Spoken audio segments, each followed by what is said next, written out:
சுமானக்க மக்களே சொன்னோம்லாம் எதிர்பார்த்த மாதிரி பிக் பாஸ்க்கான 3வது ப்ரோமோ வந்திருக்கு. இந்த ப்ரோமோல பாத்தீங்கன்னா வீட்டுக்குள்ள நம்ம திவ்யா வந்து பார்வை போட்டு அடி பொளந்தெடுக்கிறாங்க. திவ்யாக்கு என்ன ஆச்சுன்னு தெரியல ப்ரோ. நேத்துல இருந்து நானும் பாத்துக்கிட்டே இருக்கேன். பாரு வாயை திறந்தாலே அடிக்கிறாங்க. பாரு வாயை திறந்து ஏதாவது பேச வந்தாலே உடனே ஒரு செருப்படுத்து வாய்க்குள்ள சொருவி இன்னொரு செருப்படுத்து பொழிச்சுன்னு வச்சிடறாங்க. நீ எல்லாம் பேசவே கூடாது, நீ எல்லாம் பேசின உடனே காலி பண்ணிடுறேன்னு சொல்லிட்டு ஒரு மாதிரி திவ்யா அடி பொளந்து எடுத்துட்டு இருக்காங்க.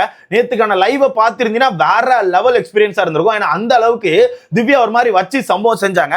இந்த அளவுக்கு திவ்யா வீட்டுக்குள்ள சண்டை போட்டதே கிடையாது. நான் நேத்து பார்த்த திவ்யா வந்து இதுக்கு முன்னாடி நான் பார்த்ததே கிடையாது. அந்த அளவுக்கு நேத்து சம்பவத்தை பண்ணியிருந்தாங்க. அப்படி இருக்கும்போது இந்த 2வது ப்ரோமோல சேதனை அந்த ரெட் கார்டை தூக்கி காமிக்கிறாங்க. ரெட் கார்டை தூக்கி காமிச்சு 2 பேரும் வீட்டுக்கு போங்கப்பா, உங்க அம்மா ரொம்ப சந்தோஷப்படுவாங்க, உங்க அக்கா ரொம்ப சந்தோஷப்படுவாங்கன்னு சொல்லி 2 பேருக்கும் சேதனை சொல்றாங்க. சொன்ன உடனே எனக்குலாம் செம ஜாலி. அப்பாடி அப்பா ஒரு சம்பவத்தை பண்ணிட்டாருப்பா சேதனைன்னு சொல்லிட்டு நான் செம ஜாலியா இருந்தேன். அது முக்கியமா இந்த 2வது ப்ரோமோ பார்த்துக்கிட்டே இருந்தேன். 2வது ப்ரோமோலாம் ஒரு 10 தடவை பார்த்துட்டே இருந்திருப்பேன். நல்லா இருக்கு, இன்னும் கொஞ்ச நேரம் போடுங்க, ப்ரோமோவை ஒரு 10 நிமிஷத்துக்கு விட்டுக்கலாம்னு சொல்லிட்டு உட்கார்ந்து பார்த்துக்கிட்டே இருந்தேன். அந்த ப்ரோமோல ஒரு சீன் நம்மளால பார்க்க முடிஞ்சு. சேதனை ரெட் கார்டை எடுத்த உடனே அங்க பேருக்கு ஆடியன்ஸ் எல்லாம் கொண்டாடுறாங்க ப்ரோ. ஆடியன்ஸ் அங்கங்க ஓடுறான், யோ வெற்றி அவன் அங்கங்க ஓடுறான். அப்ப யோசிச்சு பாருங்க இந்த பிக் பாஸ் பார்த்துட்டு இருந்த ஆடியன்ஸ் வந்து எந்த அளவுக்கு மன உளைச்சல்ல பார்த்துட்டு இருக்காங்கன்னு சொல்லிட்டு. அந்த ரெட் கார்டை பார்த்த உடனே ஜெயிச்சுட்டோமாறான்னு சொல்லிட்டு அவன் சேரகரெல்லாம் தூக்கி போட்டு எங்கெல்லாம் ஓடிட்டு இருக்கான். அந்த அளவுக்கு மக்கள் கொண்டாடுறாங்க. அப்ப இந்த 2வது ப்ரோமோல அந்த கார்டு எடுத்து காமிக்கிறாங்க. காமிச்ச உடனே உள்ள திவ்யாக்கு ஒரே சந்தோஷம், போடை அப்படின்னு சொல்லிட்டு எந்திக்கிறாங்க. என்னக்கா ரொம்ப குசியோ, கொஞ்சம் லைட்டா கம்மி பண்ணிக்கலாம். ஏன்னா ஒருத்தவங்க வீட்டாய் வெளியே போறாங்க.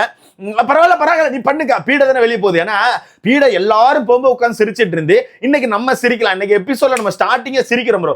எபிசோட் ரிவ்யூ ஸ்டார்ட் பண்ணும்போதே சொல்லி சிரிக்கிறோம். அந்த சிரிப்பை போடுறோம், நம்மளோட சிரிப்பு இருக்குல்ல அந்த சிரிப்பை போடுறோம். அந்த வகையில திவ்யா வந்து அந்த கார்டை பார்த்தோன்னே போடே அப்படின்னு சொல்லிட்டு ஒரு ஜம்பை போடுறாங்க.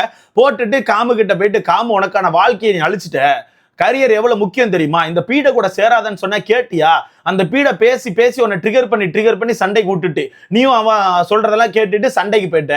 இப்ப வாழ்க்கை போச்சா, கரியர் எவ்வளவு முக்கியம் கமாருதீன், புரிஞ்சிக்க மாட்டியா கமாருதீன் சொல்லிட்டு ஒரு மாதிரி ஃபீல் பண்ணி பேசுறாங்க. ஆக்சுவலா நான் கவனிச்ச ஒருத்திக்கு பல நேரங்கள்ல திவ்யா போய் அட்வைஸ் பண்ணிருக்காங்க ப்ரோ. பல நேரங்கள்ல திவ்யா போயிட்டு கமாருதீன் புரிஞ்சுக்கோங்க, கொஞ்சம் ஆட்டத்தை மாத்துங்க, சரியில்லை, அவங்க கூட சேர்ந்து நீங்க பண்ற விஷயங்கள் தப்பா இருக்குன்னு சொல்லிட்டு பல நேரங்கள் திவ்யா சொல்லியிருக்காங்க. பலாயிரம் தடவை நம்ம வினோத் சொல்லியிருக்காப்புல, பலாயிரம் தடவை வினோத் போயிட்டு சரியில்லடா மச்சான், ஆட்டத்தை மாத்துடான்னு சொல்லிட்டு ஒரு நண்பனா, ஒரு உண்மையான நண்பனா பல நேரங்கள்ல வினோத் ஸ்டாண்ட் பண்ணியிருக்காப்புல, பல இடங்கள்ல ஸ்டாண்ட் பண்ணியிருக்காரு ப்ரோ. பல இடங்கள்ல காமு தப்பு பண்ணும்போது கூட அங்க போயிட்டு தப்ப சொல்லுவாரு, தப்புன்னு சொல்லி தட்டிடுவாரு. தட்டிட்டு அப்புறம் போயிட்டு கூட்டு போய் அட்வைஸ் பண்ணுவாரு, இது தப்புடா, நீ இந்த மாதிரி பண்ணிருக்க கூடாதுன்னு சொல்லிட்டு பயங்கரமா அட்வைஸ் பண்ணுவாரு. அந்த மாதிரி அவ்வளவு அட்வைஸ் கொடுத்துமே காம திருந்தல் அப்படிங்கும் ஒண்ணு சொல்றதுக்கு இல்ல. இவர் எங்க ஸ்லிப் ஆயிட்டாரு தெரியுமா, இவரோட நண்பர்னு சொல்லிட்டு ஒருத்தர் உள்ள வந்தார்ல, அவர் சொன்னதுல இவர் ரொம்பவே ஸ்லிப் ஆயிட்டாரு. ஏன்னா உள்ளவங்க சொல்லும் போது ஓகே கேம் இவனுக்கு என்ன தெரியும்னு சொல்லி விட்டுட்டாங்க. ஆனா வெளியே இருந்து ஒருத்தன் வந்து சொன்ன உடனே ஓகே, அப்ப வெளியே வந்து மக்கள் இப்படித்தான் பாக்குறாங்க, வெளியே வந்து நான் பாரு கூட சேர்ந்து இந்த கேவலமான வேலைகளை பார்க்கும் போதுதான் மக்களுக்கு பிடிக்குதுன்னு சொல்லிட்டு நண்பர் சொன்ன உடனே அப்படியே ஆட்டத்தை ஒரேடியா மாத்தி அவருக்கான வாழ்க்கையை மொத்தமா தொலைச்சிட்டாப்ல. அதுக்கு நான் தனியா ஒரு வீடியோ போடணும்னு வச்சிருக்கேன். நண்பர் சொன்ன விஷயம் இப்போ ஒருத்தருக்கான வாழ்க்கையை அழிச்சிருக்கு. சோ கண்டிப்பா அதை பத்தி நம்ம பேசி ஆகணும். சோ இந்த இடத்துல நம்ம திவ்யா ஒரு மாதிரி அட்டி நொறுக்குறாங்க. அப்ப சபரி அங்க இருந்து சொல்றாப்ல, காமு நீ வெளியே போய் பாரு, வெளியே போயிட்டு வீடியோ எல்லாம் பார்த்தா உனக்கே தெரியும்னு சொல்லிட்டு சபரி சொல்றாப்ல. சபரி பயங்கர கிராஃப் மேல வந்திருக்கு ப்ரோ. சபரிக்கான கிராஃப் அப்படிங்கிறது ஒரு மாதிரி பிச்சு பிடிங்க மேல வந்திருக்கு. அவர் எந்த ஒரு ஆட்டத்திலையும் ஜெயிக்கல, இந்த டிடிஎஃப்ல வின்லாம் பண்ணல, ஆனா மக்கள் மனசை வின் பண்ணிட்டாப்ல. மக்களுக்கு வந்து சபரி வேற லெவல்ப்பா, இந்த மாதிரி ஒரு பையன் வீட்டுல இருக்கணும், இந்த மாதிரி ஒரு பையன்லாம் எனக்கு அண்ணனா இருக்கணும் அப்படின்னு சொல்லிட்டு அந்த அளவுக்கு மக்கள் கொண்டாடுறாங்க. ஏன்னா அந்த அளவுக்கு பண்ணியிருக்காப்ல, அந்த அளவுக்கு என்ன பிரச்சனைனாலுமே அந்த பிரச்சனைகளே ஸ்டாண்ட் பண்ணியிருக்காப்ல. நீங்களாம் நினைக்கலாம் இவர் பாருக்கு ஆப்போசிட்ல ஒன்னு அப்படி பண்ணிட்டாருன்னு சொல்லிட்டு, வாய்ப்புகளே கிடையாது. நல்லா யோசிச்சு பாருங்க. இந்த வீக்கோட மிட்ல நினைக்கிறேன் நம்ம பாருக்கும் காமுக்கும் ஒரு சண்டை வந்திருக்கும். அந்த இதுல நம்ம காமு வந்து ஒரு மாதிரி பாருக்கிட்ட எகிரிட்டு வந்து அந்த பக்கெட்லாம் அடிச்சு பறக்க விட்டுருப்பாப்ல. அந்த பக்கெட்ல ஒரு மாதிரி அடிச்சு பறக்க விட்டுருப்பாப்ல.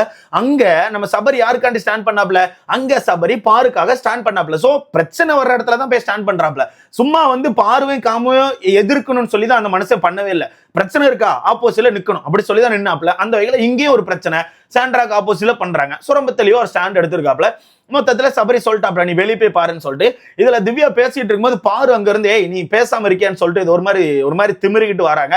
உடனே திவ்யா அந்த இடத்துல வாய மூடி வெளியே போய் அப்படின்னு சொல்லிட்டு ஒரு அடியை போட்டாங்க.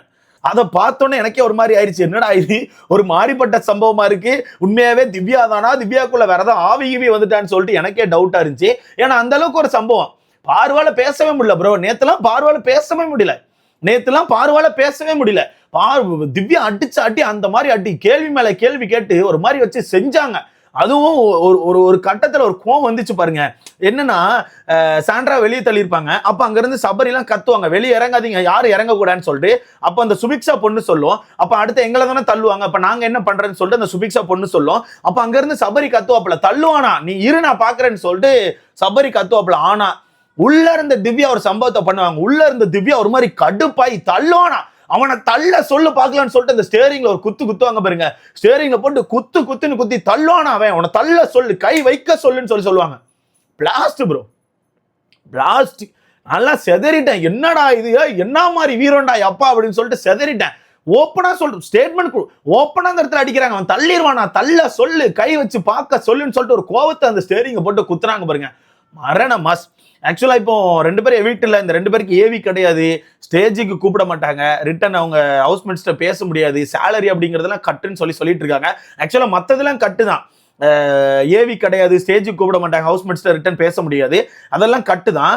ஆனா அந்த சேலரி அப்படிங்கிறது எனக்கு தெரியல. நான் ஒரு சில பேர்கிட்ட கேட்டிருக்கேன், பட் எனக்கு இன்னும் அதை பத்தி டீட்டெயில் கிடைக்கல. சேலரியுமே கட்டு, சேலரியுமே கொடுக்க மாட்டாங்க. ரெட் கார்டு வாங்கினா எல்லாத்தையுமே புடிங்கிட்டு விட்டுருவாங்கன்னு சொல்றாங்க. ஸோ பார்க்கலாம் என்ன மாதிரி கதைன்னு சொல்லிட்டு வெயிட் பண்ணி தான் பார்க்கணும். ஆனா கஷ்டம் ப்ரோ, இந்த மாதிரிலாம் ஒரு ஒரு ஒரு 90 நாள் உழைச்சிட்டு 90 நாள் உழைப்பை வந்து மொத்தமா விட்டுட்டு போறது அப்படிங்கிறது ஒரு பெரிய விஷயம். அது பாருக்கு பெரிய விஷயம் கிடையாது. பாரு வந்து ஆல்ரெடி வெல் செட்டில் தான். ஆனா காமுக்கு பெரிய விஷயம். அவன் கஷ்டப்பட்டு தான் இங்க வந்திருக்கான்னு சொல்லிட்டு பல இடங்கள சொல்லியிருக்கான். எல்லாத்தையுமே அழிச்சிட்டாங்க ப்ரோ. காமுக்கான வாழ்க்கைய, காமு கூட இருந்த இந்த பீடை, காமுக்கான நண்பன் சொல்லி ஒருத்தன் உள்ள வந்தார். அவர் பேர் என்ன, அறிவில்லாதவனா எவனோ ஒருத்தன், தெரியல, அவன் பேர் எனக்கு கரெக்டா தெரியலங்க, ஏதோ ஒன்று தான் அப்படிதான் போட்டுருந்துச்சு. அவர் எல்லாருமே சேர்ந்து தான் அழிச்சிட்டாங்க, எல்லாரும் சேர்ந்து அழிச்சிட்டாங்க.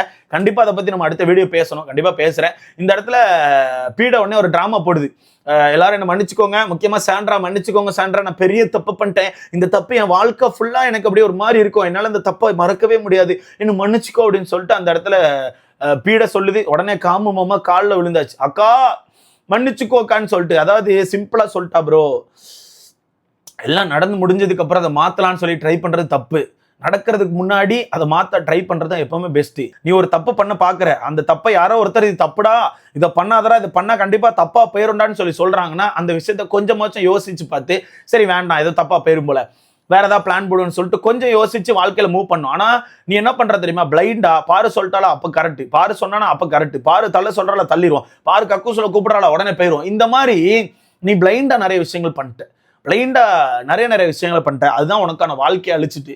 இந்த இடத்துல காமு காலில் விழுந்து ஒன்றும் பண்றதுக்கு இல்லை ப்ரோ, ஒன்றும் பண்ண முடியாது. மொத்தத்தில் காமுக்கான வாழ்க்கை காலி. பீடை ஒன்றும் பிரச்சனை இல்லை ப்ரோ, அது உங்களுக்கு தெரியாது, அது எப்படி உங்களுக்கு புரிய வைக்கன்னு தெரியல. பீடைக்கு ஒன்றுமே பிரச்சனை கிடையாது, அது வெல் செட்டில். அது வெளியே போய் ஜாலியாக தான் சுத்திட்டு இருக்கோம். ஆல்ரெடி சொல்லிச்சா சென்னையிலே 3 வீடு இருக்கு, 2 வீடு இருக்குன்னு சொல்லிட்டு, அதெல்லாம் செட்டில் ப்ரோ. காமு அப்படியா, அவங்க அக்கா எல்லாம் உள்ள வந்தாங்க பாத்தீங்களா, அப்படியா, அவன் கஷ்டப்பட்டு ஏதோ உழைச்சு இப்பதான் இந்த சீரியல் மூலமா அப்படி மேல வந்திருக்கான், இப்ப மொத்தமா முடிச்சுட்டான், அவ்வளவுதான் வாழ்க்கையை அவனே முடிச்சுக்கிட்டான். அதை பத்தி நம்ம கண்டிப்பா தனி வீடியோல ஒரு கொஞ்சம் தெளிவா பேச வேண்டியிருக்கு, நிறைய விஷயங்கள் எனக்கு பேச தோணுது. ஸோ பார்க்கலாம். ஸோ இதை பத்தி உங்களுக்கான கருத்து என்ன, திவ்யாக்கான அந்த ஒரு டிரான்ஸ்ஃபர்மேஷன், இதை பத்தி உங்களுக்கான கருத்துன்னு சொல்லிட்டு மறக்காம கமெண்ட்ல போடுங்க. தரமான சம்பவத்தை பண்றாங்க. இதுக்கப்புறம் வினோத் கூட அழுவார் போல உட்காந்து, உங்ககிட்ட சொன்னடா, படிச்சு சொன்னடா, ஏன்டா இப்படி பண்றேன்னு சொல்லிட்டு வினோத் அழுவார் போல. அது கொஞ்சம் கஷ்டமா இருக்கும்னு கேள்விப்பட்டேன். ஸோ பார்க்கலாம். இதை பத்தி உங்களுக்கான கருத்தை மறக்காம கமெண்ட்ல போடுங்க. அடுத்த